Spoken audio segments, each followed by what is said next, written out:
Hi friends, I am Payal Dutta. Welcome to my channel. Today we will be doing Act 1, Scene 2 of Julius Caesar by William Shakespeare. Now whenever we do a scene, we must remember where the scene takes place. So this scene you see, it's taking place in Rome, that is in a public place. And in the previous scene, we had seen that Marulus, he informs Flavius that it was the feast of Lupercal. So in this scene, we will see that what takes place during this feast. So who is there on stage? Enter in procession. So there is a parade coming in.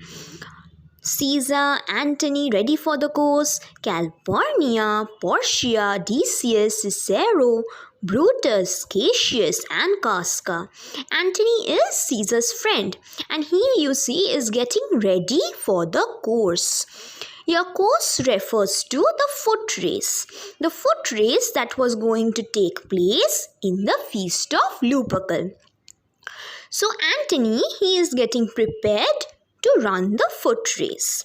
And you have Calpurnia, that is Caesar's wife, and you have Portia, that is Brutus's wife.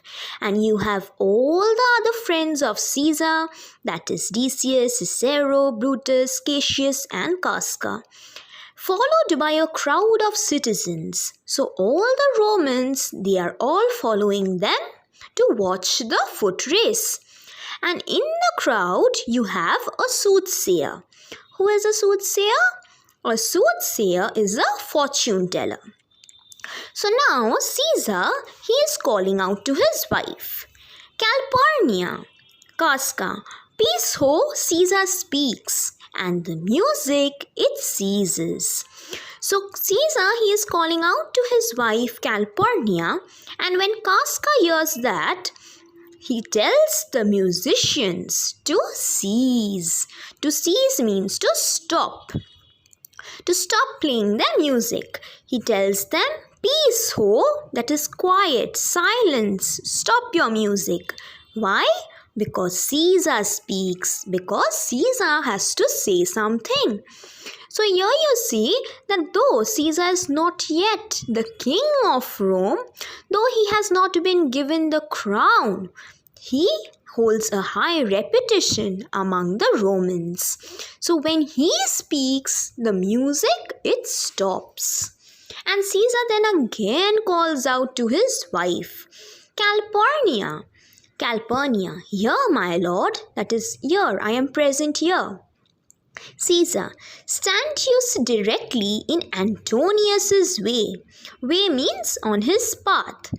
And when will you stand in Antonius's path? When he doth run his course. So when Antonius, he is performing the foot race, what will you do, Calpurnia? You will stand on Antonius's path. That is, when Antonius is running the foot race, you will stand in front of him. And then Caesar calls out to Antonius. Antonius, Antony, Caesar, my lord, that is here, my lord, I am present. Did you call me? Caesar, forget not in your speed, Antonius. Speed means in your hurry. To touch Calpurnia. So Caesar, he is instructing Antonius to touch Calpurnia during the foot race. He is telling Antonius not to forget to touch Calpurnia in the hurry of the race. And why does he want Antonius to touch Calpurnia? Because for our elders say, the barren touched in this holy chase shake off their sterile curse. So here you see Caesar, he was very superstitious. He believed what his elders used to say. So he is telling that our elders, our ancestors, they used to believe, they used to say that the barren means the sterile, the infertile, they, when touched during this holy race, this foot race, this holy chase, what happens to them? It shakes off their sterile curse. So they escape their curse of sterility, their curse of infertility. So here we come to know that Calpurnia, she was barren. She was infertile. She was sterile. She couldn't bear a child.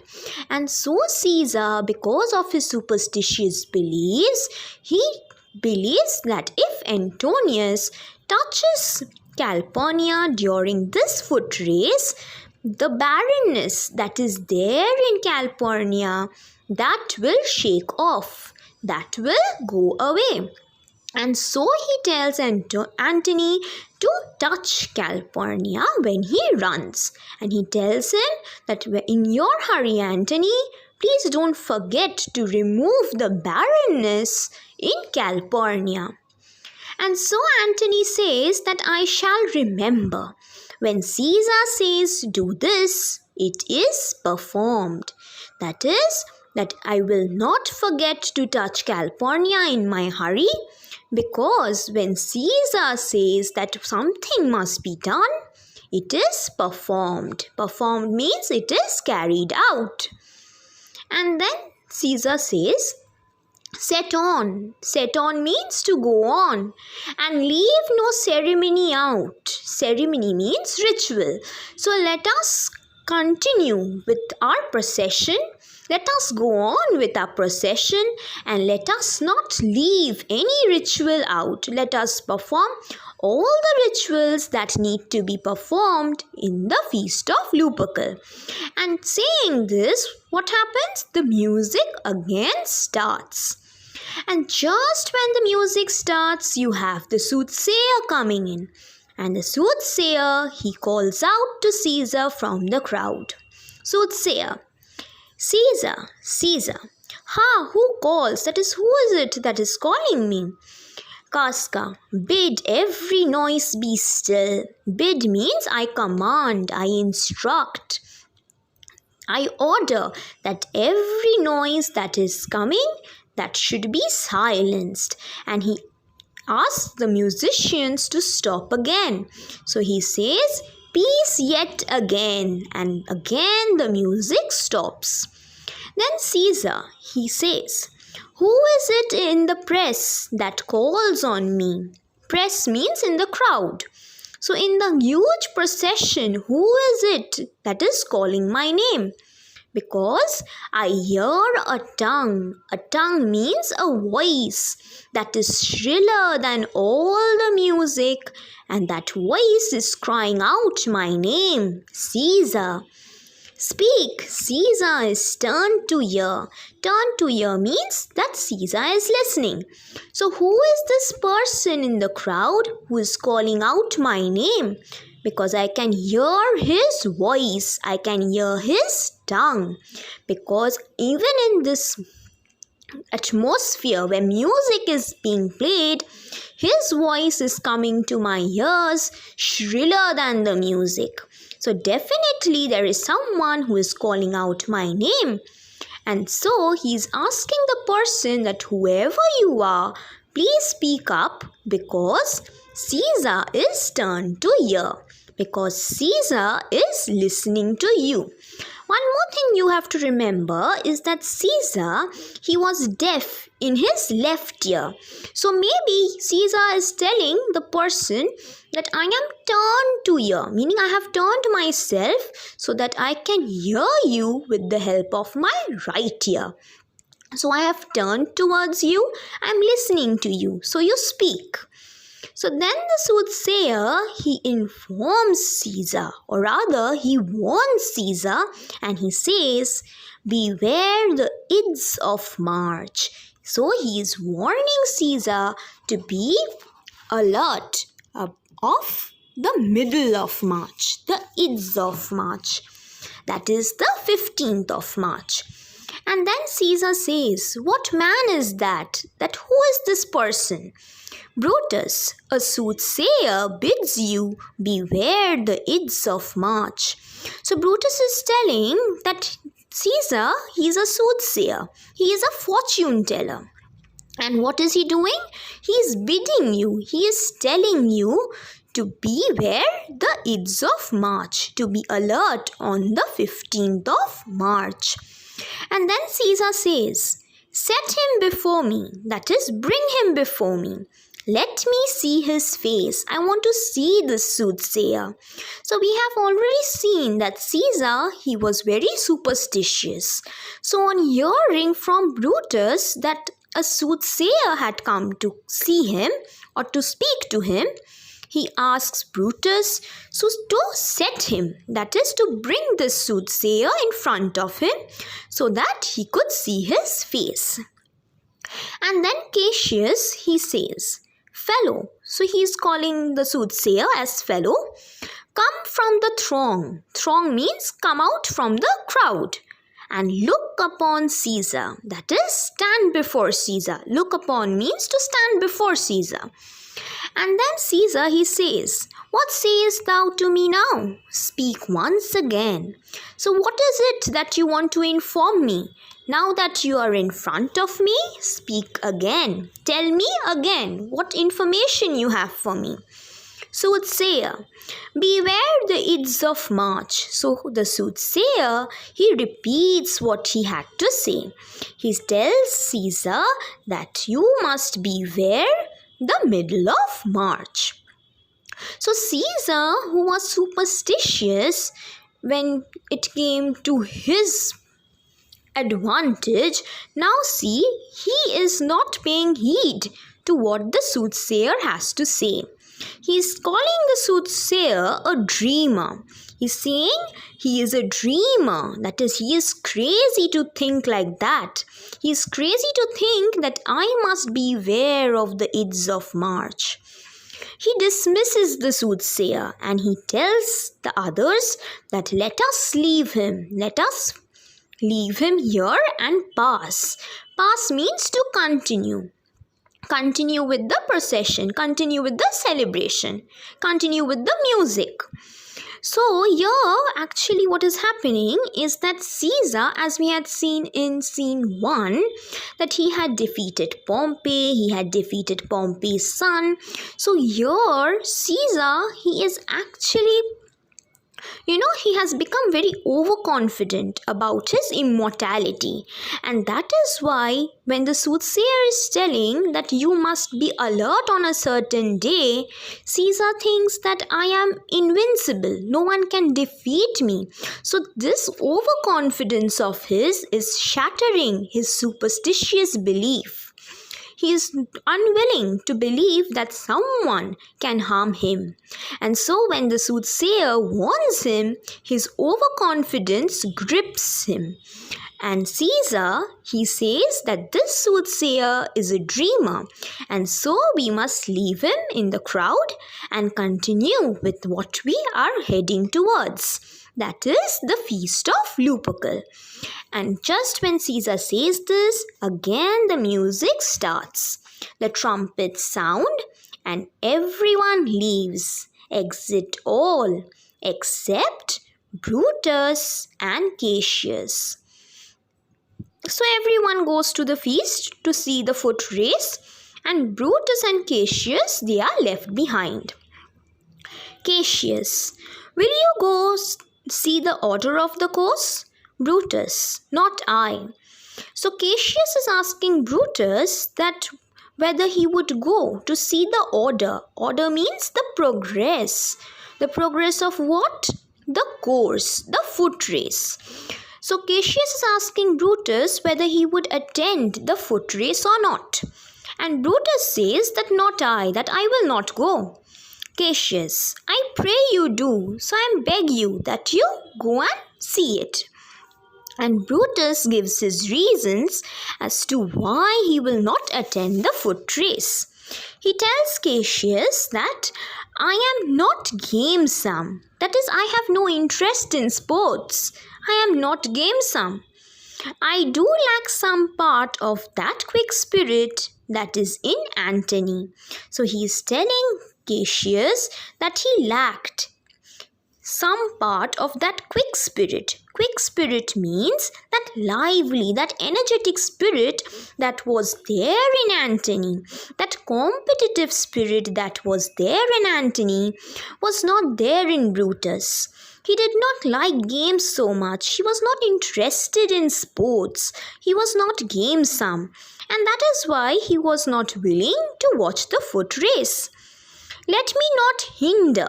Hinder means let me not stop you, Cassius, from your desires. That is, if you want to go and attend the foot race, if you want to see the feast of Lupercal, the events, then you may go. I will not stop you. I will not hinder you. I will not obstruct you. I'll leave you. That is, you can go. I'll stay here. I'll leave you. You can fulfill your desire to see the course, the foot race. And then Cassius says, Brutus, I do observe you now of late. Observe means I notice you. Now of late, that is recently.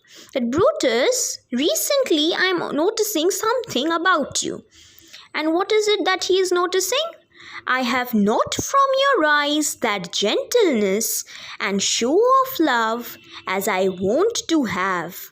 So I'm not receiving that gentleness, that friendliness and show of love. Show of love means that affection that I was wont to have, that I used to get from you.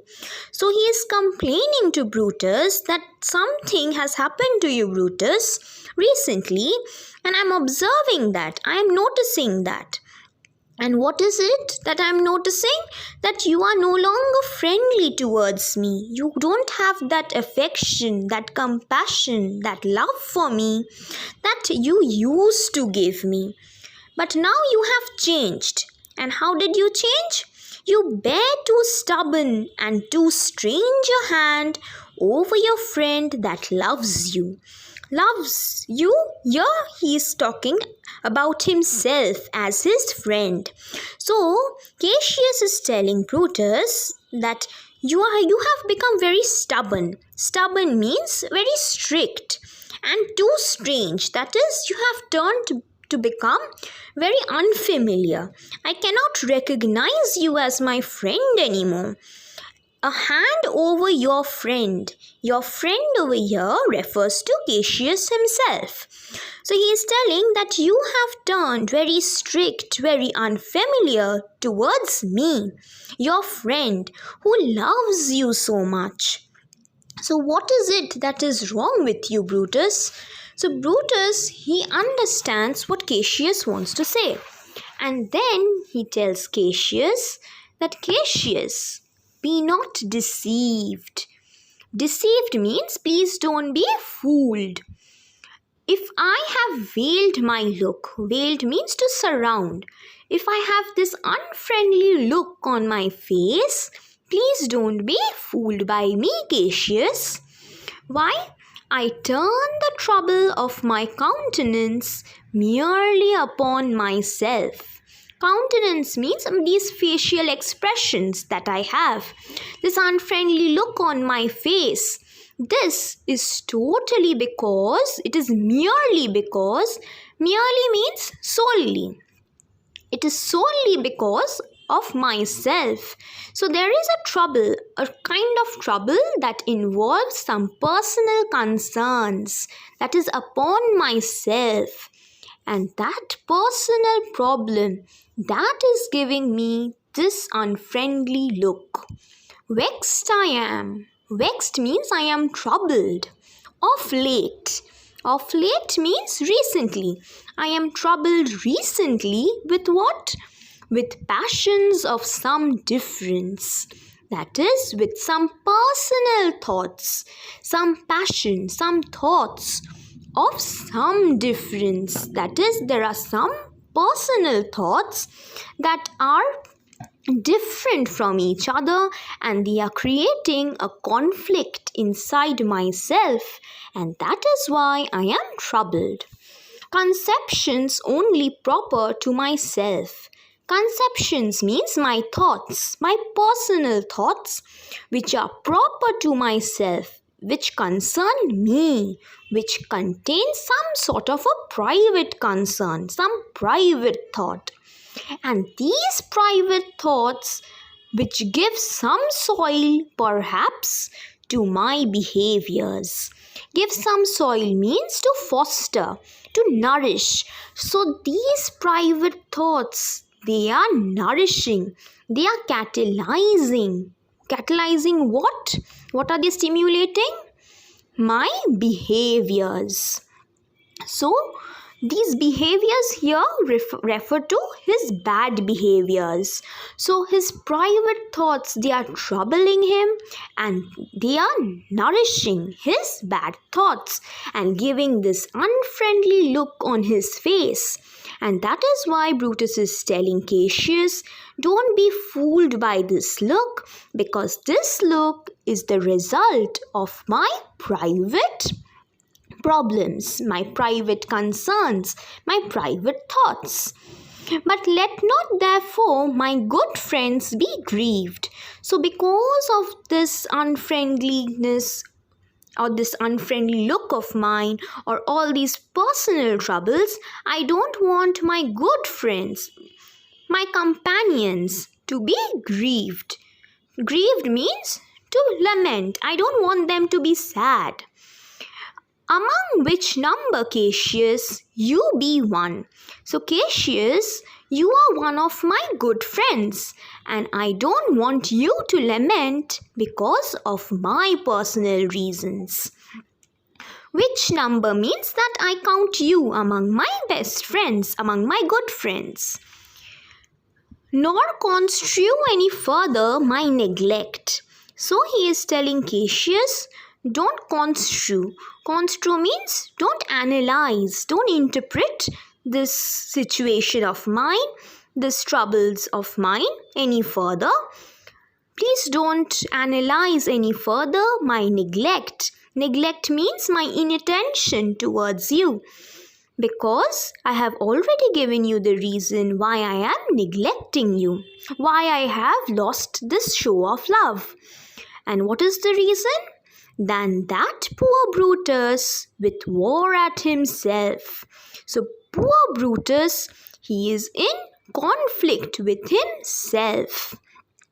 Forgets the shows of love to other men. So because of this trouble that I am going through within myself, I forget the shows of love. That is how to express love to other men, to my companions, to my good friends, to you, Cassius. And then Cassius, he understands what Brutus is saying. And then he tells him, then Brutus, I have much mistook your passion. Passion means your suffering. I did not understand your suffering. I couldn't comprehend what you were going through. By means whereof this breast of mine hath buried thoughts of great value, worthy cogitations. Cogitations means thoughts. So Cassius is telling that I couldn't understand your sufferings, and that is why there are many thoughts, thoughts of great value, some worthy thoughts that I have kept in my breast, in my heart, buried, hidden. I have kept some thoughts to myself. But now that I know that what is troubling you, I will tell you all these valuable thoughts. I will tell you these worthy cogitations. And then you see he goes on to manipulate Brutus into believing that he loves Brutus a lot. Now one thing you must remember, that Cassius, he was a friend of Caesar, but he was loyal to Pompey, whom Caesar had defeated in the Battle of Pharsalia. And later, as we know, Caesar had defeated Pompey's sons. So Cassius, he has a grudge against Caesar. And that is why he wants revenge.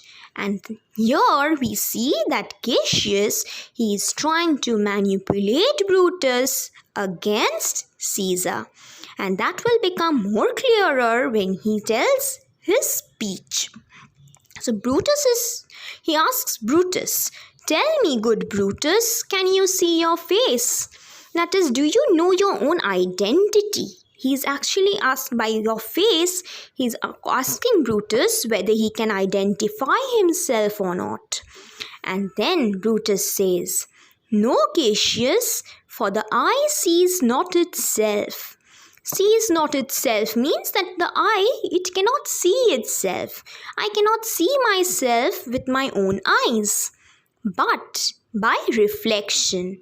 That is, except by reflection. So if I have something that reflects me, only then I will be able to see myself.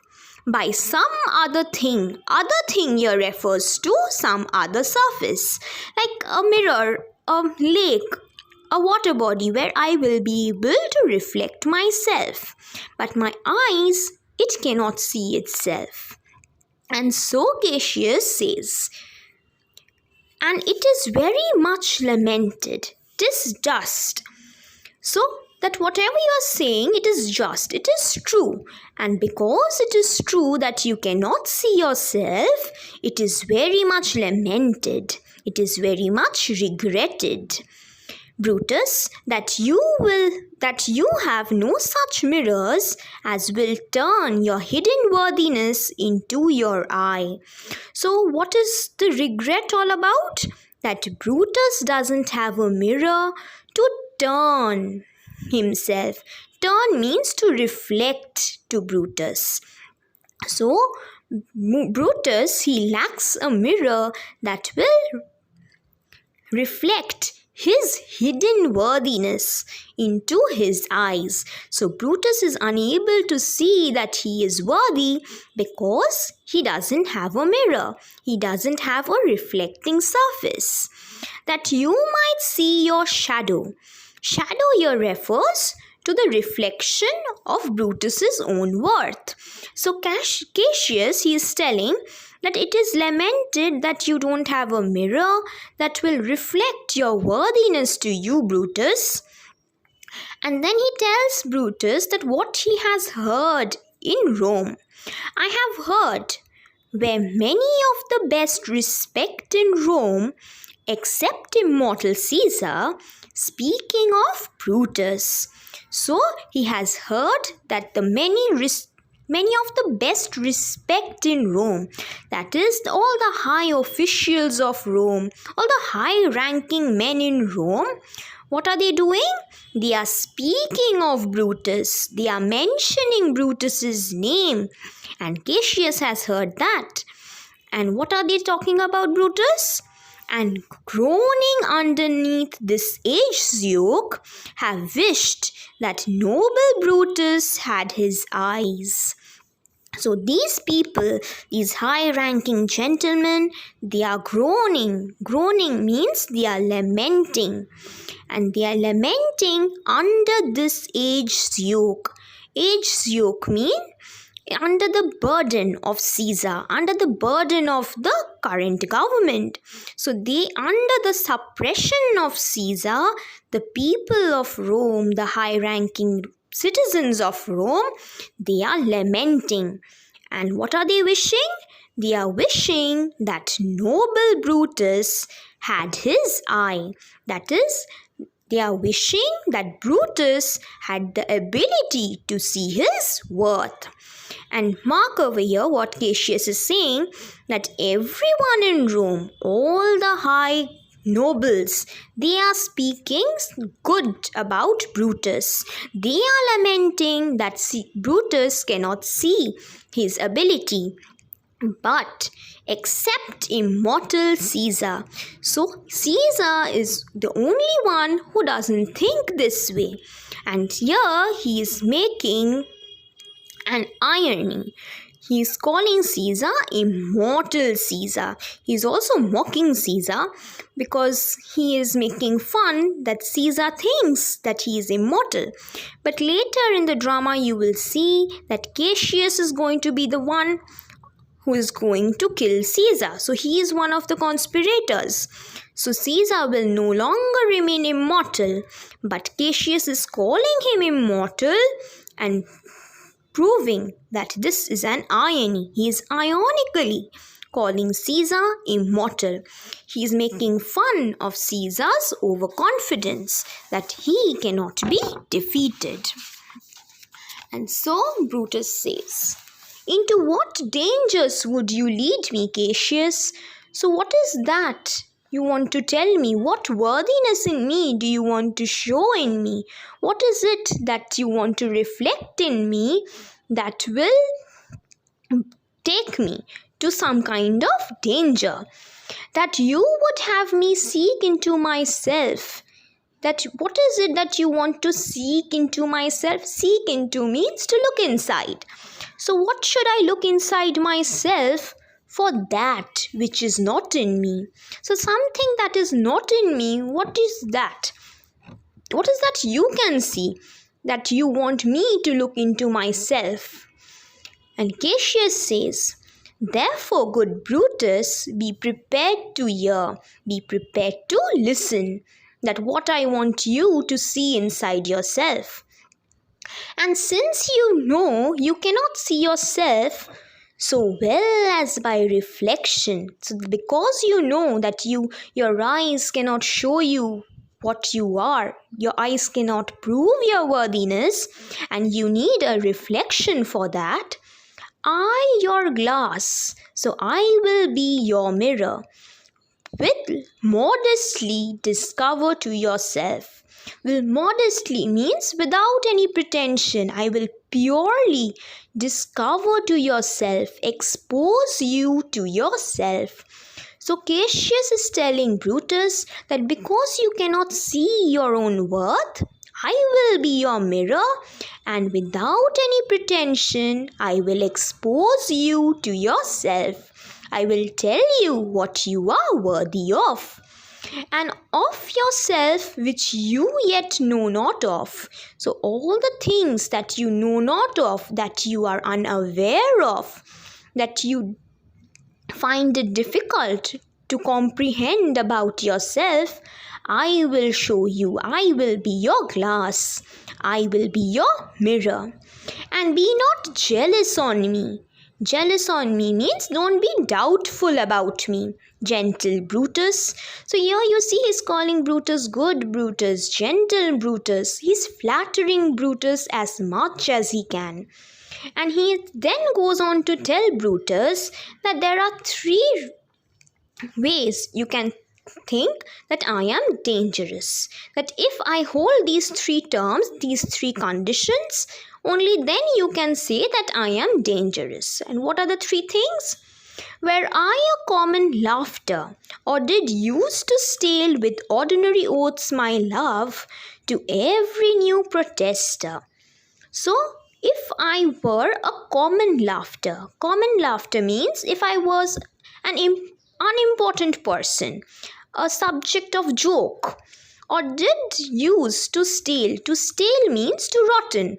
With ordinary oaths, with ordinary promises, my love to every new protester. A protester is a campaigner. So if anyone who campaigns for my love and I just rotten my promises, if I rotten my oaths, that saying that, oh, you love me, so I love you back. So if I am as unimportant as that, if I am a subject of joke like that, then Brutus, you can consider me to be dangerous. If you know that I do fawn on men, if you have heard that I fawn on, that is I butter men, that is I flatter men, if I am a good flatterer, and hug them hard and after scandal them. So first, what will I do to them? I'll hug them. I will show them that I am their friend. I will show them love, affection, friendship. And later, I will scandal them. I will dishonor them. I will shame them. Then you can consider me to be dangerous. And the third thing he says is that if you know that I profess myself in banqueting to all the rout, then hold me dangerous. That is, if you have heard that I do profess means I declare, I surrender myself in banqueting, in drinking with all the rout, with all the common Romaners, with the crowd, with the throng, and I do all sorts of things with them. I become friends with every Roman person after drinking. Then consider me to be dangerous. So here Cassius is telling Brutus that there are three things that you must keep in mind, that if I follow any one of these, then consider me to be dangerous. First is that if I am a joke and I promise my love to everybody, then consider me to be dangerous. Second, if I am a flatterer who shows friendship initially and then turns out to scandal those friends, turns out to be a person who shames those friends, then consider me to be dangerous. And thirdly, if I roam about with all the Romans and I drink with them and I tell everyone that you are my friend, that is, if I am pretentious, then hold me dangerous. And while these people are speaking, that is Brutus and Cassius, they are having a conversation, flourish of trumpets and sound and shout takes place off stage, because remember you have the feast of Lupercal taking place. So from the feast, what happens? Musics and trumpets and shout of people, the Romans, can be heard. Brutus, what means this shouting? So why are the Romans shouting? What is the meaning of this shouting?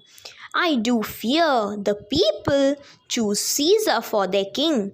So Brutus is telling Cassius that he is fearing that the people of Rome, that they have coronated Caesar. And Cassius feels quite light. He likes what Brutus said, that he fears that Caesar will become the king. And so instantly he tells, "Aye, do you fear it? Do you fear that Caesar will become the king? Then must I think you would not have it so.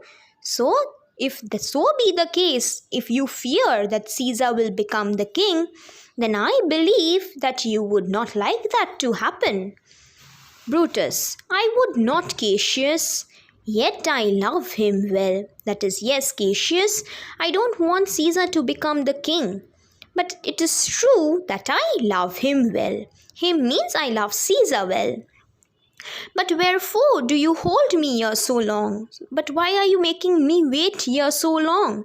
Hold me means, why are you making me wait? He's asking Cassius, what is it that you want to tell me?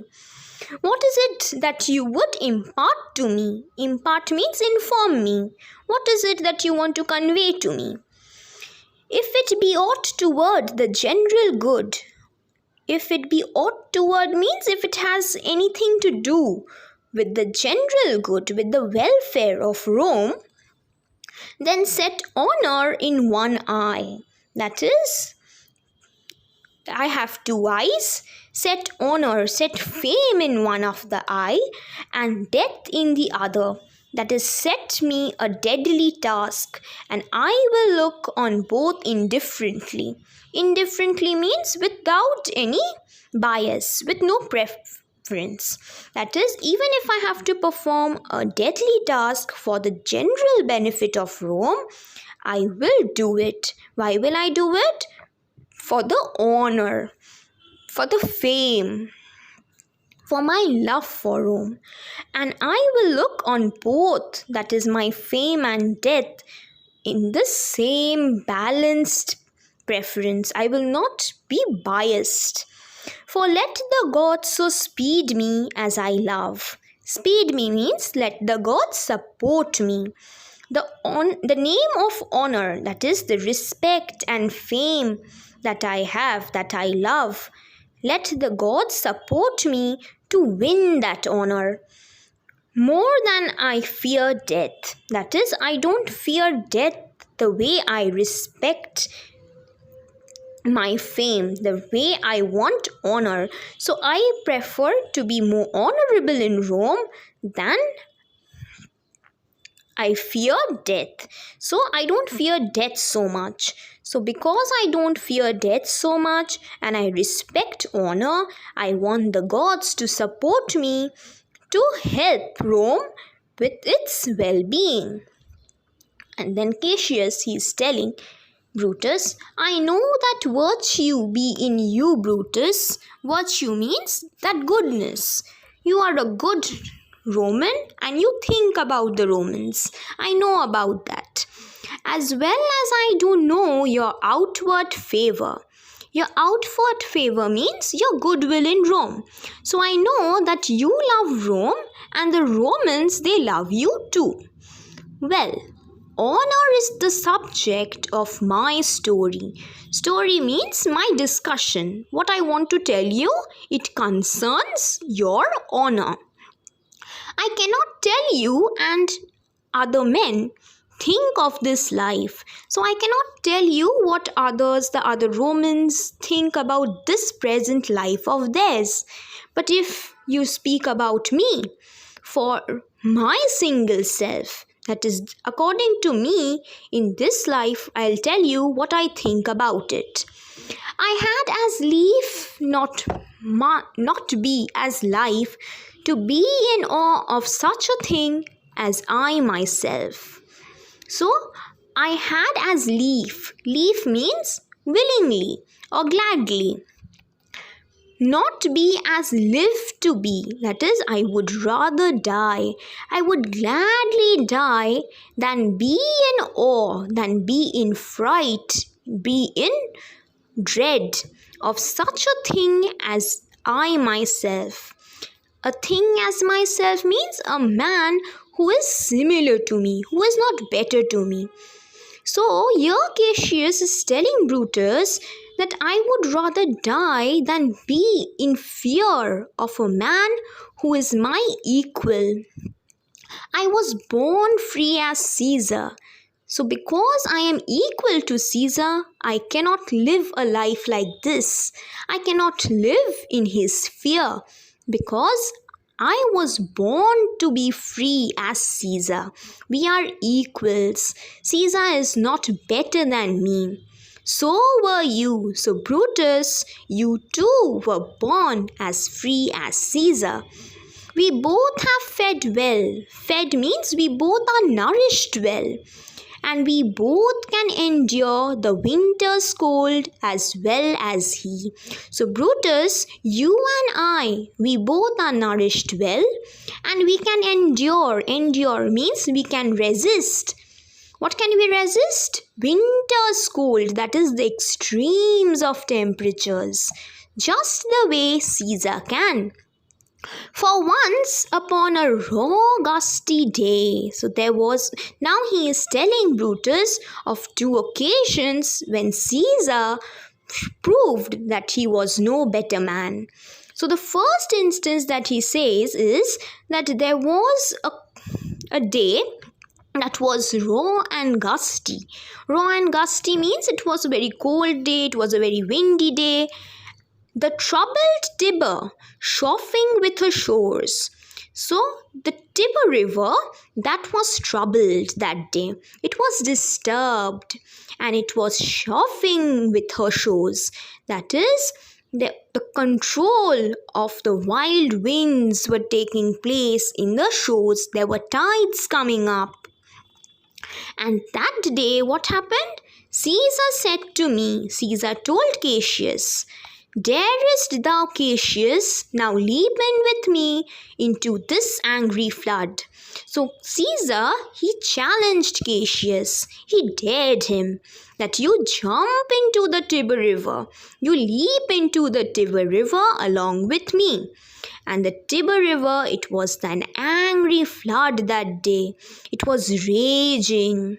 Because you see, the tides were high, it was cold, it was windy, and swim to yonder point. So they had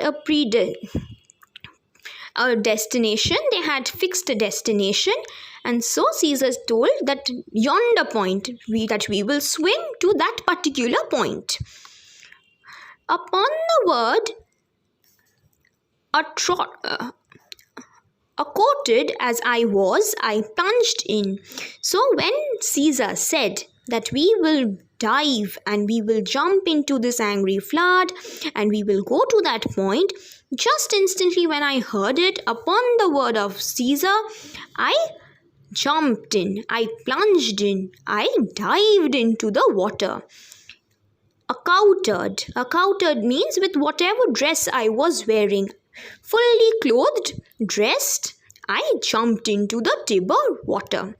I obeyed him and bade him follow, and then I pleaded him that you too jump into the water. And so indeed he did, and Caesar, he also leapt in. He also jumped into the water. The torrent roared, the tide, the Tiber, it roared. It roared means it made a noise because the tides were high and it was moving in high speed, and so it was roaring. And we did buffet it. Buffet it means we calmed it, we tranquiled it. With lusty sinews, we had our muscles and we pushed the tides aside, throwing it aside and steaming it with hearts of controversy. So this river, it was as if it was in disagreement of what Cassius and Caesar were doing. And because of that, it seemed that the river, it did not want Cassius and Caesar to fulfill their mission. And Caesar and Cassius, what did they do? They used their muscles to remove the tides, steaming it with hearts. Steaming means originating, something that is originating from their hearts. Their bravery came out of their hearts and they removed all the hindrances that were coming on their way to swim. But ere we could arrive the point purposed, that is, ere means before. So before we reached that yonder point, that point purposed, the destination that we had decided upon, what did Caesar do? Caesar cried, "Help me, Cassius, or I sink." So Caesar, he was about to sink, and he cried out to Cassius for help. I, as Aeneas, our great ancestor, did from the flames of Troy upon his shoulders the old Anchises bear, so from the waves of Tiber did I tide Caesar. So here we see this is a use of an allusion. Allusion is when you refer to some classical mythology. So here Cassius, he is comparing himself to Aeneas. Aeneas was the founder of Rome. So Aeneas, when you had the Battle of Troy, what happened? That Troy was burnt. And when Troy was burning, Aeneas, he saved his father. Who is his father? His father is old Anchises. What did Aeneas do? He lifted his father on his shoulder when Troy was burning, and he rescued him from burning Troy. So here Cassius is telling, just like Aeneas who rescued his father from burning Troy, I rescued Caesar from drowning in the Tiber. I lifted him up and I brought him to the shores. And one more thing you must remember, that Aeneas, he was the founder of Rome. So here Cassius is also saying that maybe I'm not the founder of Rome, but my political importance in Rome is just like Aeneas. That is, I too can become a fine political leader. And then he says, and this man is now become God. That is, a man who was drowning, a man that I rescued. He has become a man of worship in Rome. He has become a god. And I, Cassius, that is the person who rescued him, he is a wretched creature. Wretched means a helpless creature, an oppressed creature, and must bend his body, that is, I must bow before this Caesar if Caesar carelessly but nod on him. Carelessly means without any attention, inattentively. So without any attention, without any care, very carelessly, when Caesar is walking past me, I have to bow before him. But it was me who saved his life. But that is no longer a matter of concern. I am so helpless. I am so oppressed. That is, whenever Caesar is going, I have to bow before him. I have to respect him. And this is what I am not liking about it. And then he tells about another incident. He had a fever when he was in Spain. So Caesar, he had fever when he was in Spain. And Cassius was there with him that time. And when the fit was on him, fit means his convulsion, when he was shaking due to fever, I did notice how he did shake, how he was shivering. 'Tis true, this god did shake. So if Caesar is God, Cassius is questioning, then why did he shake? Because this god, I have seen him shake in his convulsion when he had fever in Spain. His coward lips did from their color fly. So his coward lips, coward means his lips that were lacking courage, his weak lips, they became pale. Their color, it became light. And that same eye, whose bend doth o'er the world, and the eyes of Caesar, whose bend, whose gaze, it awes the world, it terrifies the world. What happened to those eyes?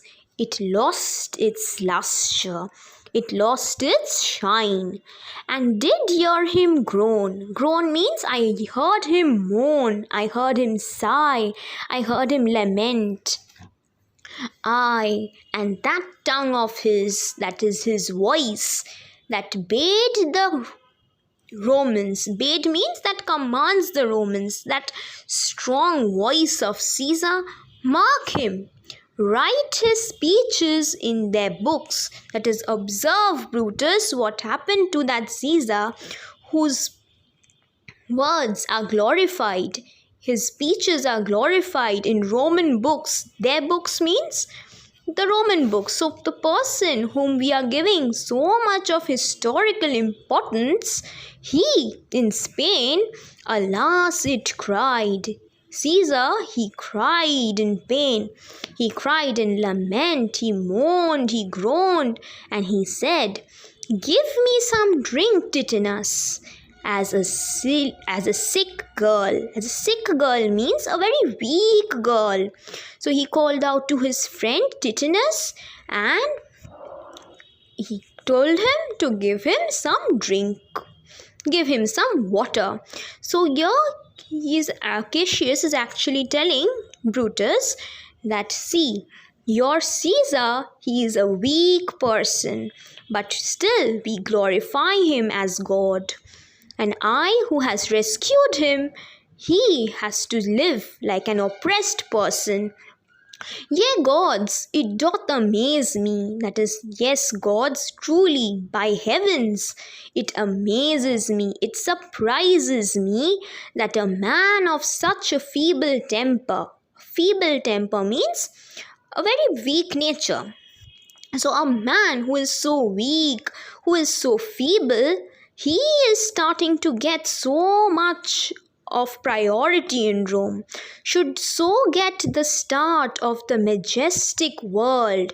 The start means the advantage of this majestic world, this glorious grand Rome, and bear the palm alone. Your palm refers to the crown of Rome, the prize of victory. So he is telling that it is amazing me, it is surprising me that a weak person like Caesar, he is getting the advantage to carry the crown of Rome alone. He is getting the advantage to rule the majestic world, the grand world, the glorious world of Rome. And again you have the trumpets that are blowing, and again the commoners of Rome, they are shouting. Flourish of trumpets, a second shout. Another general shout. General shout means that all the general people, the commoners of Rome, they are shouting. I do believe that these applauses are for some new honors that are heaped on Caesar. So these applauses, these cheerings, all these shoutings, Brutus believes that these are for some new honors, some new glorifications that are heaped. Heaped means that are being given to Caesar. So the public of Rome, the commoners of Rome, they are cheering because Caesar has been given some new honor, honor means some new glorification, some new position. That is, maybe he is being coronated as king. That is why the people are shouting. Cassius, why man, he doth bestride the narrow world like a colossus. So a colossus here, first you need to know what is a colossus. Colossus is again as an allusion. Now Colossus, it was a tall statue of Apollo. Apollo is the sun god. And you have a harbor where you have Colossus's statue. And the statue, it has its two legs that are spread apart. And through the legs, what happens is all the ships, they enter. So the two legs, they act like the entrance of the harbor. So here Cassius, he is comparing Caesar to Colossus, like a Colossus. This is a simile, okay? So Cassius, he is telling that like the Colossus, it is like Caesar, he is standing with his legs apart, and all the Romans, the commoners, they are walking under his legs. So it is actually showing a picture of oppression, a picture of suppression. It is as if Caesar, he is dominating the Romans. So Cassius is telling that he doth bestride. He here refers to Caesar. So Caesar, he is bestriding, he is dominating the narrow world, that is the small world of Rome, just like a colossus under his feet. And we petty men, we humble men, we are walking under his huge legs. We are walking like wretched creatures, like the oppressed ones, the subordinate ones. And peep about, we are looking about to find ourselves dishonorable graves. Dishonorable means the unworthy graves. We are walking under the legs of Caesar. We are allowing him to dominate us, and we are looking about for our unworthy graves. Men at some time are masters of their fates. So men, they too can rule their destiny, their fates. They can turn out to be the masters of their destiny. And this is very important. He tells Brutus The fault, dear Brutus, is not in our stars, but in ourselves, that we are underlings. So, Brutus, you must remember that we should not always blame our fates. We should not always blame our stars, our destiny. But sometimes we need to blame ourselves. Why we need to blame ourselves? That we are underlings, that we have allowed ourselves to be underlings. Underlings means inferior. So we have allowed Caesar to be superior to us. So that is our fault. So because we have allowed ourselves to be subordinate, it is not the fault of our destiny, but a fault that we bear in ourselves. So here Shakespeare, he is bringing out the theme of fate and free will. So everything doesn't lie in the hands of destiny. There are some occasions where we can control our lives. We have our own free wills. And then what happens is that Cassius, he goes on to finally manipulate Brutus against Caesar. He says, Brutus and Caesar, what should be in that Caesar? That is, why is Caesar so special? Brutus and Caesar. He's comparing them both. Why should that name be sounded more than yours? So why should people pronounce Caesar's name more than your name, Brutus? Write them together. Yours is as fair a name. Fair means a good name, a pleasant name. So your name is as pleasant as the name of Caesar. Just write them and see. Sound them. Sound means to pronounce them. Pronounce both the name. It doth become the mouth as well. So if you pronounce both the names, they sound good enough. Weigh them, that is, examine them, assess them.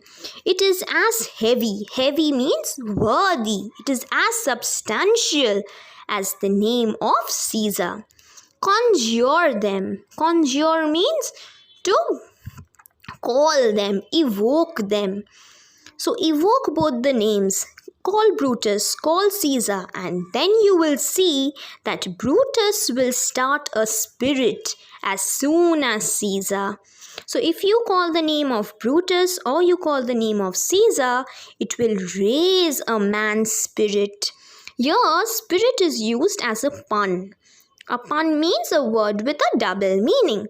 So here, spirit not only means a man's spirit, that is the courage of a man, but also the devil's. So if you call the name of Caesar, it will raise the devils. If you call the name of Brutus, even then it will raise a spirit. Both the names will raise the spirit of man as well as the devil. So just conjure them. Just call the names and see. So both the names are of equal weightage. Now, in the names of all the gods at once, so in the name of heavens, everyone present in heavens, upon what meat doth this our Caesar feed? So what is it that Caesar is nourishing upon, is nurturing upon, that he is grown so great, that he has become so powerful in Rome? What is it that he is feeding upon? What nourishment is he getting that we are lacking? Age. Age here refers to the present times, the present days of Rome. Thou art shamed.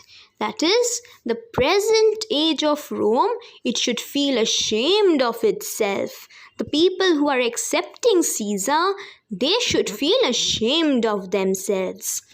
Rome, thou hast lost the breed of noble bloods. That is, Rome was a very rich place, a place where noble bloods, noble men were born. But now what has happened to you? You have lost the breed. The breed means the ability to rise, the ability to raise new men. That is dead. And when went there by an age since the great flood, but it was framed with more than with one man. So your great flood again is an allusion. Now this allusion, it is taken from the Bible. It is a biblical allusion where you have Noah, who is the only person who is being famed. Noah is the only one who has been rescued from the great flood, and he is the only person who is getting the credit for that. And so here Cassius, he is telling that Noah, he saved the animals rather from the great flood in the book of Genesis. So he was the person, he alone did the task. So and there is another story where you have Zeus. Zeus, he tried to destroy the world because people, they were sinning so much that Zeus, he wanted to destroy the world completely. He did not like sinners anymore. He wanted to destroy mankind. But Zeus, he just saved one couple and he killed the rest.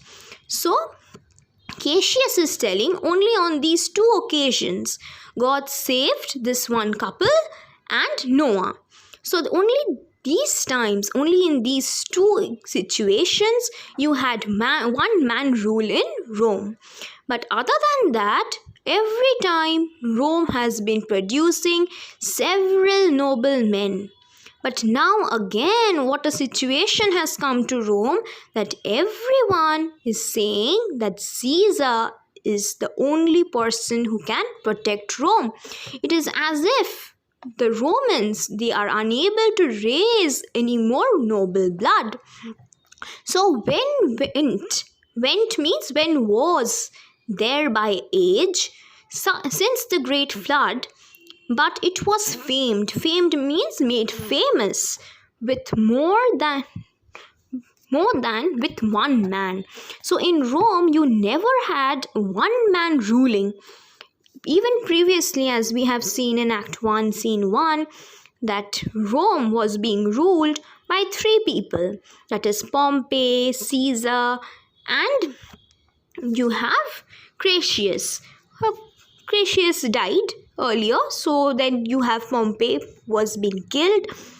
So till now, you have Rome being ruled by multiple people. But now you have only one Caesar. How is it possible that there is only one great man in Rome? When could they say? They means the commoners. Till now, that talked of Rome, that her wide walls encompassed but one man. Encompassed means it's surrounded. So Rome was never surrounded by the rule of one man. So can any commoner come up and say that this was the time when one man ruled us? Because you have so many noble bloods. Now, is it Rome indeed, and room enough, where there is in it but one only man? Yeah, the man refers to Caesar. So is it that Rome is still that Rome which I used to know? Is it that Rome which had room enough for so many noble people, but now it has room for only one man that is ready to accept dictatorship?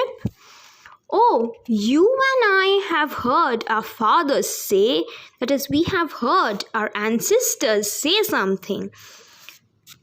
You and I here refers to Brutus and he himself. So we have heard our ancestors say that there was a Brutus. Brutus here refers to Junius Brutus.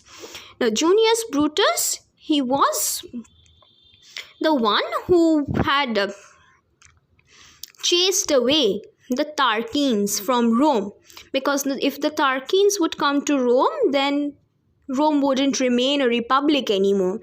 Monarchy would come to Rome, and that is what Junius Brutus, he did not like, and so he sent them away. So there was a Brutus once that would have brooked means put up with, the eternal devil to keep his state in Rome as easily as a king. So what would Junius Brutus do? He would have put up with the devil's side, but he would not surrender Rome to the king, to the monarch. Keep his state means to keep Rome a republic. So Junius Brutus, he would rather put up with the devils than give up Rome to the monarchs, to the dictators. He would live in a republic Rome that was filled with devils than allow a king to dictate Rome. So Brutus says, that you do love me, I am nothing jealous. So Cassius, I have no doubt that you love me. Jealous means I am not doubtful. What you would work me to, I have some aim. Would work me to means what you would like me to do. That I can understand, I can aim that what you want me to do. How I have thought of this and these times I shall recount hereafter. So what I think about these situations, these times in Rome, I shall recount, I shall narrate to you, I shall tell you hereafter. From now on, I will tell you what I feel about this situation in Rome. For this present, that is in this moment, I will not tell you right now. So, with love, I might entreat you. Entreat means I'm requesting you with all my love. Be any further moved. That is, don't be moved any further. Don't be affected any further. Let not my unfriendly look or anything like that influence you any further. What you have said, that whatever you have told me today, I will consider, I will think about it, I will ponder about it. What you have to say, I will with patience hear. So if there is anything more that you want to tell me, I will listen to you very patiently. And find a time both meet to hear and answer such high things. So some other time we both will meet together. Meet means we will select a preferable time, a proper time, and there you will tell me all the things that you have left to say. I will listen to you and I will answer all your high things, all your noble thoughts. And I will even tell you what I think about the present situation. But right now, let us not speak about it.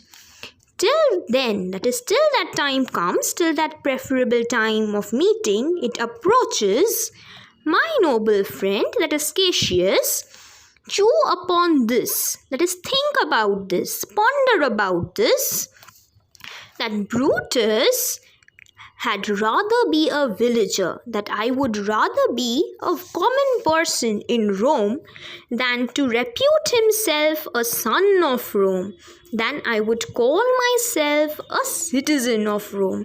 So I would rather be a villager than a citizen of Rome under these hard conditions, under these difficult situations, as this time is like to lay upon us. Lay upon us means it is putting us through. So in these difficult situations that Rome is in, I would rather be a villager without any trouble than a Roman.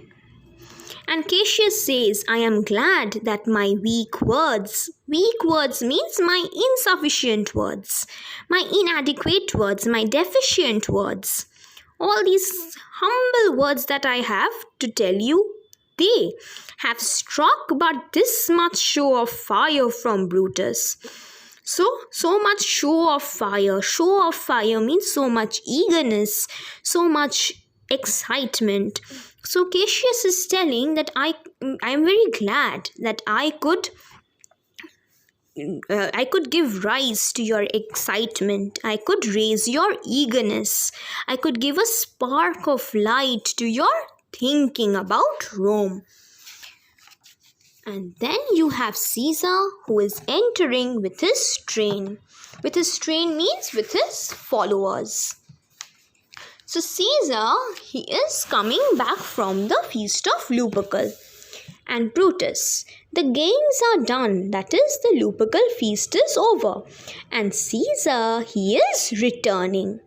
Cassius, as they pass by, pluck Casca by the sleeve, and he will, after his sore fashion, tell you what hath preceded worthy note today.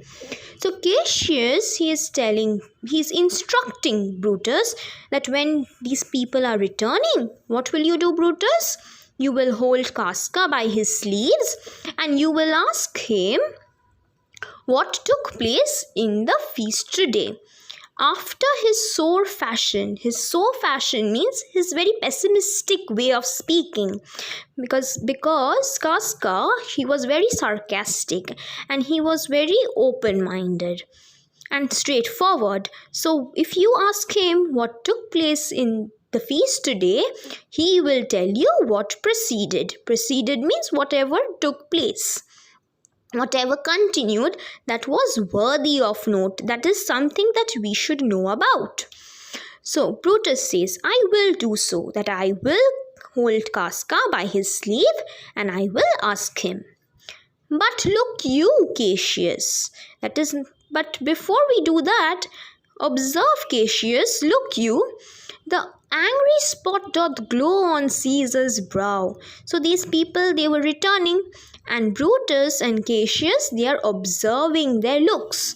And Brutus says that Caesar, he had a glow, an angry spot glowing on his brow. That is, he looked as if he was angry. And all the rest, that is, all the other Romans, the other commoners, they look like a child, like a kid in train. Kid in train means as if they have been scolded. So the others, they look as if they are scolded, and Caesar, he looks very annoyed. And Calpurnia's cheek, they are pale, they have lost their color. And Cicero looks with such ferret. Now ferret is a rat, okay, and that rat, it has red eyes. So Cicero, his eyes, they look red. And such fury eyes, such angry eyes, we have seen in Cicero in the Capitol, being crossed in conference. So once upon a time, Cicero had gone to the Capitol, to the Senate House, and then there was a contradicting argument in which the Senate maybe disagreed with Cicero, and that made Cicero angry. And that time Cicero had such red eyes. So even today, if you look at Cicero, he looks with those angry eyes. So even Cicero looks angry today. So here he is telling that look at the people who are returning from the procession. Caesar, he looks angry. The Romans, they look as if they have been scolded. Calpurnia's cheeks are pale, and Cicero, he too has red eyes.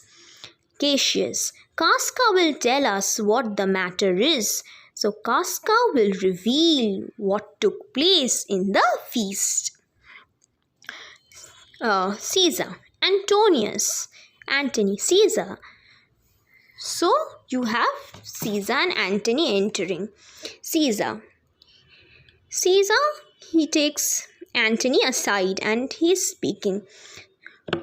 Caesar, let me have men about me that are fat. So I prefer men who are fat to stay around me. Sleek-headed men. Sleek-headed means who are very groomed, well-groomed people. And such as sleep o' night. That is, I want people around me who are fat, who are well-groomed, and who have their sleep at night, who can sleep peacefully. Yond Cassius, that is, look at Cassius, he's standing over there. He has a lean, a slim and hungry look, that he has a greedy look, a hungry look, a craving look. He thinks too much. Such men are dangerous. So because Cassius, he thinks too much, I don't like him. I don't like men like Cassius who are slim, who look greedy, and who think at night. I prefer men who are fat, well-groomed, and have a peaceful sleep. And Antony, when he hears that Caesar thinks that Cassius is a threat, he is dangerous, he is unpredictable and a threat for him, what does Antony say? Fear him not, Caesar, he is not dangerous. That is, Cassius is not threatening for us. He is a noble man and he is harmless and well-given. Well-given means he is generous. He is well provided. He is fat enough. Caesar, would he be fatter? So if you think that he is fat, then he is not. He is lean and I wish he were fatter. But I fear him not. That is, I am a very courageous person, so I don't fear anybody. Yet, if my name were liable to fear, liable means if my name was capable of fearing anything, I do not know the man I should avoid as soon as that spare Cassius. So if I had something to fear about at all, it would be Cassius. Spare means skinny. He is skinny, he is bony, and that is why I fear him. And then he goes on to list the points why he fears Cassius. He reads much. That is, he reads the minds of people a lot. He is a great observer. He is a great, meaning a very skilled observer.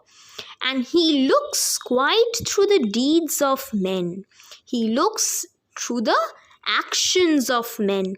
So he is a great observer. He is a very good judge of people. His judgments are very good. He loves no plays, as thou dost, Antony. So he is not a sports-loving person. He doesn't like entertainment. He likes no games. He hears no music. Seldom he smiles. So seldom means he doesn't, almost never. He doesn't smile ever. And when he smiles, what happens? And smiles in such a sort as if he mocked himself. Mocked means he ridiculed himself. So, if he smiles, he feels as if he has done something shameful and scorned his spirit. Scorned means he has looked down upon himself, that could be moved, that could be inspired to smile at anything. So, it is like he has demeaned himself by smiling. So that is why he does not smile. So he has no pleasure in life, no entertainment in life. He is just judging people, observing people, reading their minds. Such men as he, like Cassius, be never at heart's ease, whilst they behold a greater than themselves. So people like Cassius, they are never at heart's ease. They are never at peace with their own selves. When they see that there is someone in front of them who is superior to them, who is greater than them. Behold means to see, to observe. So here Caesar is telling that when Cassius, he observes me, he sees that I am superior to him, his heart is not at peace, and that is why he is very dangerous for me. He is threatening. I rather tell thee what is to feared than what I fear. So I cannot tell you that what I fear, But I can tell you what are the things I am supposed to fear. What are the things that I need to fear? For always I am Caesar. For always means, after all, I am Caesar. I have nothing to fear about. But still, I have reasons as to what are the things I may fear. Come on my right hand. So I told you his left ear is deaf. He is deaf in his left ear. So he is telling Antony to come on his right side so that he could hear him. For this ear is deaf. This ear means the left ear. And tell me truly what thou thinkest of him. So honestly tell me what you think about Cassius. And then they have a conversation. We don't know what they have, what sort of a conversation they have, because we are drawn towards Brutus, Casca, and you have Cassius. So the trumpets sound and Caesar, he leaves with all his followers. And Casca, you remember that Brutus was told by Cassius to hold Casca by his sleeves. So Casca, he stays behind. Casca, you pulled me by the cloak. Would you speak with me? So he is asking Brutus that why did you hold me by my dress? Do you want to tell me something? Brutus, aye, Casca, that is yes, I want to ask you something. Tell us what hath chanced today. Tell us what happened in the feast of Lupercal today. That Caesar looks so sad. That Caesar looks so unhappy. Casca, why, you were here with him? Were you not? So just now you see Caesar had left. So Casca thinks that you were there with Caesar. So you must know that what has happened. Brutus, I should not then ask Casca what has chanced. So if I already know what has happened, why would I ask you? Casca, why, there was a crown offered to him, and being offered to him, he put it by with the back of his hand. Thus, and then the people fell a-shouting. So the crown was given to Caesar, and he refused the crown. And when Caesar refused the crown, what did the people do? They shouted. Brutus, what was the second noise for? So this is the thing. So the first shout was for this reason. So what was the second shout for? Why? For that too. That is for the same reason. They shouted thrice. What was the last cry for? Why? For that too. So now Brutus, he comes to know that the crown was offered thrice and Caesar rejected it thrice. And all three times the Romans, they shouted. Casca, marry, 'twas it, that it was true. Whatever I am saying, it is true. He was offered the crown thrice, and he put it by thrice. He refused it thrice. Every time gentler than the other, as if he was hesitating to give it back. And at every putting by mine honest neighbors shouted. So every time he refused, the honest neighbors, that is the Romans, the noble countrymen of Rome, they shouted. Cassius, who offered him the crown? Casca, why Antony? Brutus, tell us the manner of it, gentle Casca. So now we come to know that Antony was the one who offered Caesar the crown. He offered Caesar the crown 3 times. I can as well be hanged as tell the manner of it. So if I describe what happened there, then I will be hanged. I will be punished. It was mere foolery. It was an act of silliness. It was like an act of idiocy. I did not mark it. So it was so foolish, it was so silly that I did not mark it. I did not notice it. I did not pay much heed to it. But whatever I saw, I am telling you. I saw Mark Antony offer him a crown. I saw Antony giving Caesar a crown. And it wasn't not a crown neither. So it was not the royal crown. It was one of these coronets. It was just a small crown, not the real crown. And as I told you, he put it by once. So as I told you, Caesar refused the crown for the first time. But for all that, to my thinking means to my knowledge, he would fain have had it. That is, Caesar would have happily accepted the crown. But what did he do? He refused it. And when he refused it, Antony, he offered it to him again. Then he put it by again. So second time again Antony gave him the crown, and Caesar, he refused it. But then what did Casca think? That he was very loth. Caesar was very loth, very unwilling, very hesitant to lay his fingers off it, to remove his fingers from it. So it is like that Caesar, he wants the crown, but then he is refusing it. And then he offered it the third time. So the third time again the crown was given to Caesar. And what did he do? He put it the third time by, and still, as he refused it, the rabblement shouted. The rabblement means the public, the people of Rome, the commoners. They shouted when Caesar refused it for the third time. And what did they do? They shouted, the commoners clapped. What did they clap? They clapped their chopped hands. Now you saw in the first scene that they were the laboring class, the mechanicals, and so that is why their hands were chopped. Their hands were rough.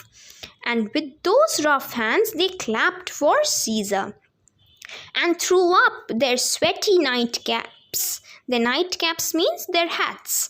They were sweaty and uttered such a deal of stinking breath. Stinking breath means that when they were shouting, an awful smell, a very bad smell came out from their mouths. Because Caesar refused the crown. So because Caesar is refusing the crown so many times, they are shouting. And as they are shouting, a dirty odor, a very bad odor is coming out from their mouth. And that smell, what happened because of that smell? That it had almost choked Caesar. It choked Caesar and he swooned, he fainted and fell on the ground. And for mine own part, so what was I doing there? I durst not laugh. I just observed what was happening. I durst not laugh, meaning I did not dare to laugh at that situation for fear of opening my lips and receiving the bad air. So if I opened my mouth, what would happen? The dirty, filthy, foul air that the people were emitting, that would enter my body. And that is why I did not dare to laugh. I did not open my lips because I would inhale that bad air, that stinking air. Cassius, but soft, that is, pause whatever you are saying. I pray you, I beg you. What? Did Caesar swoon? That really? Did Caesar faint? Casca, he fell down in the marketplace. That yes, he did faint. He fell down, he fainted in the marketplace itself, and foamed at mouth, and bubbles came out from his mouth, and was speechless. He was mute. Brutus, 'tis very like that, yes, this is possible because he hath the falling sickness. So Caesar, he had this weakness. He had this falling sickness. He had epilepsy. And then Cassius, he is saying, no, Caesar hath it not, that Caesar doesn't have a falling sickness, but you and I, an honest Casca, we have falling sickness. So here Cassius is actually telling Brutus that no, you are wrong to say that Caesar is falling, because as far as I can see, Caesar is rising, and Brutus, you, I, and Casca, we are falling. Our position is falling, and Caesar, he is rising, he is soaring, his ambition is coming to be true. And Casca, he doesn't understand what Cassius is saying, that what is he talking about, what falling sickness, that what falling sickness do I have? So Casca says, I know not what you mean by that, I cannot understand what you mean by that, but I am sure Caesar fell down. I am certain that Caesar fainted. If the Tagrac people, that is, the rustic people, the public of Rome's, the mechanicals, if they did not clap him and hiss him, according as he pleased and displeased them, according means based on the way Caesar pleased and displeased them by refusing the crown, and as they do the players in the theatres, I am no true man, that I am a liar. So just the way people in theatres, they react to the players, to the actors on stage, they clap when the players please and displease them, the way they react to the actors. Similarly, the people of Rome, the public of Rome, they reacted to Caesar's action when he refused the crown given to him by Antony. Brutus, what said he when he came unto himself? So what did Caesar say when he came up to himself? That is, he came back to his senses. Casca, marry, before he fell down, that is, before he fainted, when he perceived means when he realized that the common herd, that is, the common Romans, they were glad that he refused the crown, he plucked me ope his doublet. So when Caesar, he realized that these people of Rome, they were happy that he refused the crown, what did he do? He plucked, that is, he removed, he opened his doublet, he opened his coat, and he offered the Romans, he offered them his throat to cut, that is, slit me, kill me right now. And I had been a man of any occupation. Occupation means action. If I were a man of action, if I would not have taken him at a word, I might go to hell among the rogues. Rogues means the devils. So if I came into action and I took Caesar to his words, then I could very well slay him then and there. So what, I went to hell, so what, I went to the devils.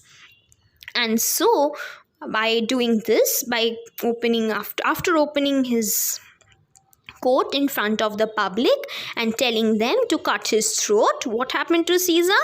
He fell. He fainted on the stage in the marketplace. And when he came to himself again, that is, when he revived his senses, what did he say? If he had done or said anything amiss, amiss means anything improper, anything wrong, he desired their worship. He desired the worship of the Romans. So you see, he is using the term worship as if, again, here there is a sarcasm. Because Caesar, he is portraying himself like a god-like figure. So what did Caesar tell the people? That if he had done anything improper, to think of it was his infirmity. So he asked the Romans that if I have done anything wrong, anything improper before I fainted, please forgive me, Because I did it out of infirmity. Infirmity means out of this sickness. This sickness has caused me to behave in such a way. And then Casca says that when he was present observing all this, there were a few women that surrounded him. That surrounded Casca. 3 or 4 wenches. Wenches means women, maiden, damsels. Where I stood, where Casca stood, those women, they cried, "Alas, good soul," and forgave him with all their hearts. So all these women, they forgave Caesar with their hearts. But there is no heed to be taken of them. But there is no need to give these women any sort of heed, any sort of attention. Why? Because if Caesar had stabbed their mothers, they would have done no less.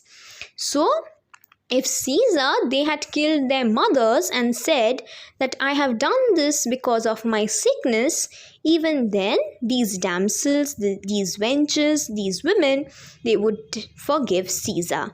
They would react in the same way. So you see in Act 1, Scene 1, Flavius had said that Caesar, if he comes to power, there will be servile fearfulness. So see, that is coming into fulfillment.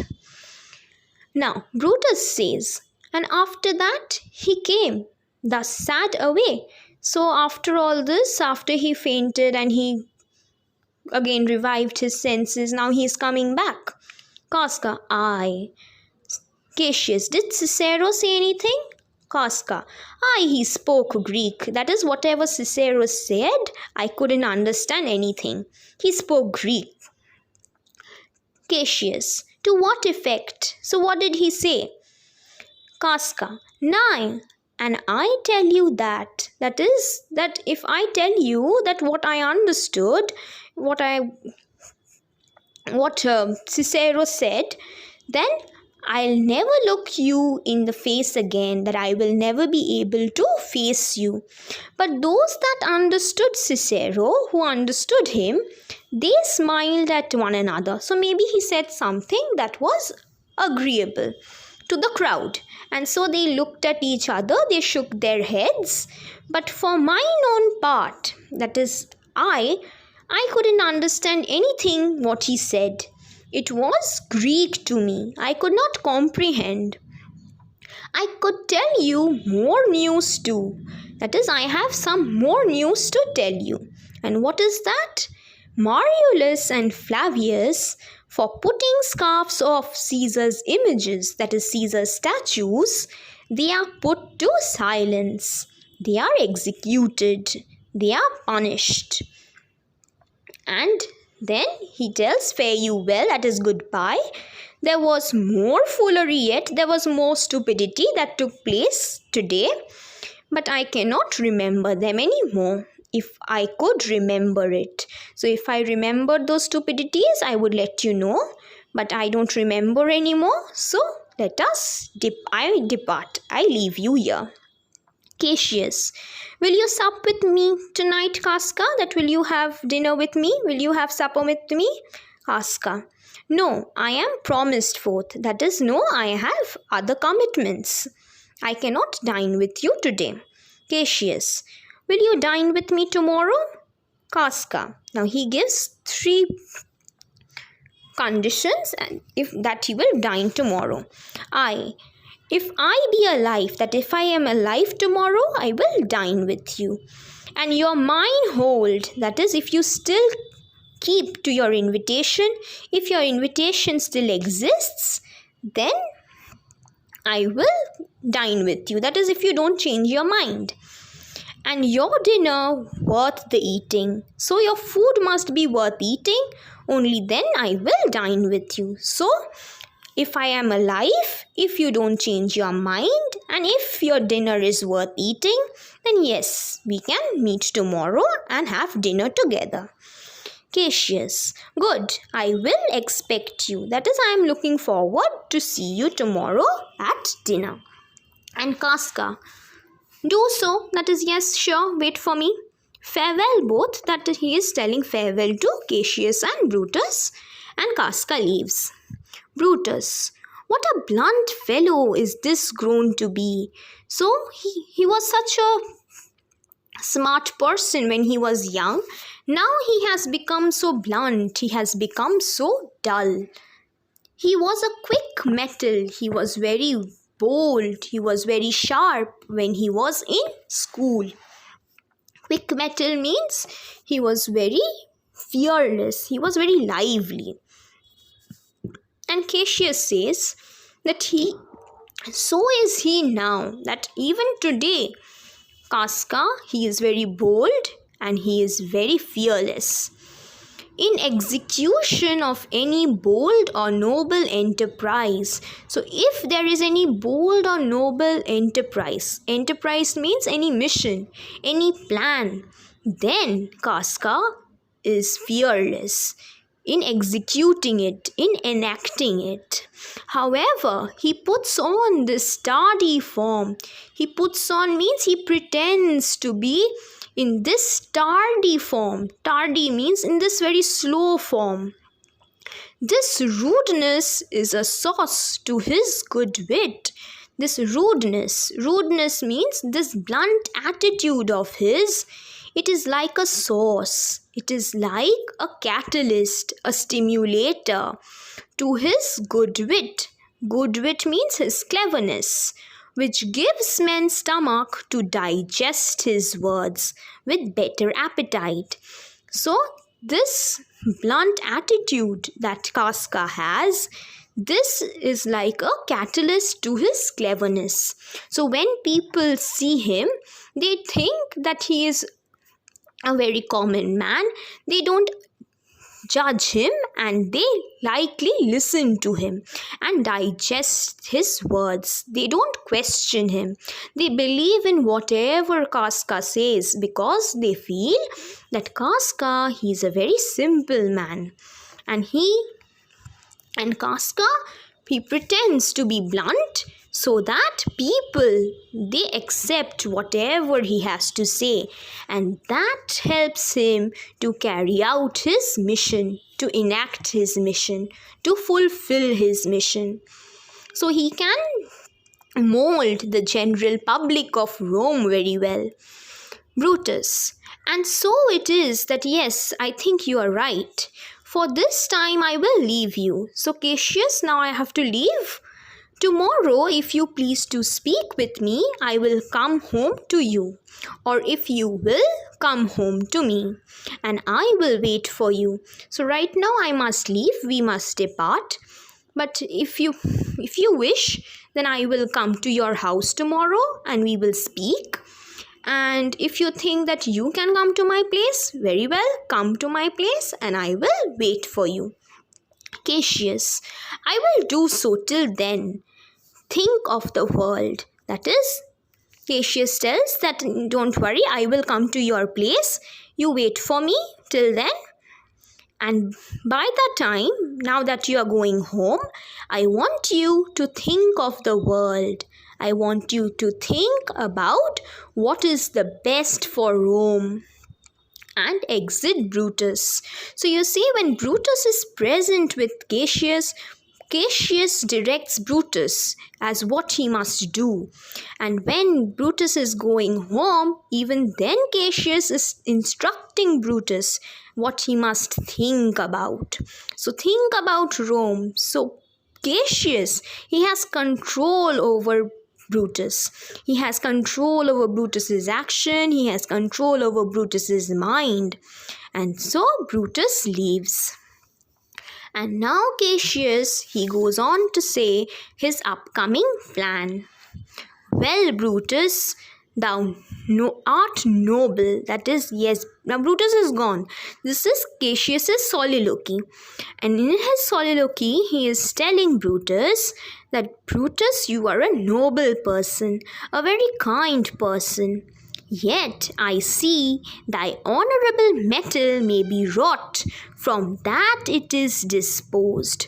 So this metal of yours, this spirit of yours, that can be wrought, that can be molded. From that it is disposed. with whatever it has been arranged. So I can mold you. Why? Because you are a very noble person. And therefore 'tis meet, it is better that noble minds keep ever with their likes. With their likes means with other noble men. So it is better if noble minds, they mix with people who are noble like them. So here Cassius is actually telling that Brutus should not have mixed with him because he is not as noble as him. For who so firm that cannot be seduced? Seduced means cannot be manipulated. So Cassius is saying that because you are so noble, Brutus, it is so easy to manipulate you. Caesar doth bear me hard, that is, Caesar hates me, but he loves Brutus. Caesar loves Brutus. If I were Brutus now and he were Cassius, that is, if I were Brutus and Brutus were me, he should not humor me. Humor means he would not entertain me. I will this night, and then he goes on to say what he will do that following night. I will this night in several hands, in different handwritings, in at his window throw. His window here refers to Brutus's window. In different handwritings, Cassius is going to throw in Brutus's window different handwritten letters, as if they came from several citizens. So the handwritings will be different, and Brutus will think that several citizens of Rome have written letters to him. And what will Cassius write in these letters? Writings all tending to the great opinion that Rome holds of his name. His name means Brutus's name. So these writings will be intending. Tending means in favor of Brutus. And they will hold great opinions about him. That all the great opinions that these Romans have about Brutus, they will be written on those letters, those handwritten letters. Wherein obscurely means unknowingly, Caesar's ambition, his desire, Caesar's objective, that shall be glanced at. Glanced at means reflected. So Cassius is going to write handwritten letters and he is going to throw them in Brutus's window. And Brutus, he will read those letters and he will think that those letters have come from different Roman citizens. And in those letters, Cassius is going to write to Brutus what the Romans think about him, how highly they love him, the opinion of the people, the opinion of the public about Brutus, about Brutus's reputation in Rome. And apart from that, what is he going to write? He is going to write about Caesar's ambition. So there in those letters, Brutus is going to Cassius is going to manipulate Brutus against Caesar. And after this, let Caesar seat him sure. Seat him sure means let him secure his position of trying to become the king, because we will shake him. That is, we conspirators, we will shake him, we will overthrow him. Or worse days endure. Worse days endure means we will suffer more than we suffer right now. See, he is using the term worse. He is not telling that bad days to endure. So the bad days have already come to Rome. Now they were looking forward to worse days. So here Cassius is telling that we conspirators will overthrow Caesar from his soaring power, And if we are unable to do it, if Caesar secures his position, then what will happen? Dictatorship will come to Rome, and we Romans, we will suffer more than we do suffer now. And so with this, I come to an end of this scene. If you want to have a detailed explanation of any other scene, you can check in the description below. The links are given. The links to other texts of your syllabus that has also been given in the description below. And there is also a WhatsApp group whose link is given in the description. You can join that group where you have all your ICSE friends who are waiting to discuss their doubts. You can even ask your doubts there, or if you have any doubts from this particular scene, you can ask me in the comment section below. I will definitely answer. So till then, ta-ta!